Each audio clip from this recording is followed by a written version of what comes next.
सोमनाथाय नमः। ॐ मल्लिकार्जुनाय नमः।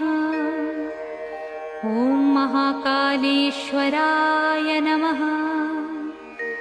ॐ ओंकारेश्वराय नमः। ॐ वैद्यनाथाय नमः। ॐ भीमशंकराय नमः। ॐ रामेश्वराय नमः। ॐ नागेश्वराय नमः।